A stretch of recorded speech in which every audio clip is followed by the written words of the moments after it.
ఇక్కడ చూడండి, నేను గుజరాత్లో రణోత్సవ్ వచ్చిండని చెప్తున్నాయి కదా, దాంట్లో రోడ్ టు హెవెన్ అంటే ఒక తావు, దీంట్లో వచ్చి ఒక నిండా దూరానికి వచ్చి మిడిల్లో రోడ్డు వేసిండారు. రెండు పక్కన నీళ్ళు ఉంది చూడండి, ఎంత నస ఉంది, కూల్గా ఉంది, నిండి వాటర్ వచ్చింది. మేము వచ్చిన టైం మంచిదిగా ఉంది.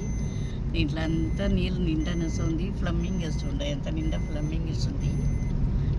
దీని నుంచి ఇక్కడ ఉంది పిక్నిక్ స్పాట్. వేరే ఎక్కడ లేని తావు ఇది. మిగతా తావులంతా మనం అన్నీ చూస్తాము, గుడిలు పోతాము నిండా, ప్లస్ మౌంటైన్ టాప్ పోయిండేము, వెనక సన్సెట్ సన్ రైజ్ అది అన్నీ చూసిండేము. బట్ ఇది ఎక్కడని మనం చూసింది లేదు, అందుకనే నేను ఇది మీకు వేసాను. గుజరాత్ వస్తుంటే మర్చిపోకుండా వచ్చి ఈ తావుని చూసి స్పెండ్ చేయండి, టైం స్పెండ్ చేయండి. మిగతాన్ని తావుల దొరకదు, ఇది ఎక్కడ దొరకదు. అందుకే నేను ఇది వీడియో పోస్ట్ చేస్తూ ఉండేది.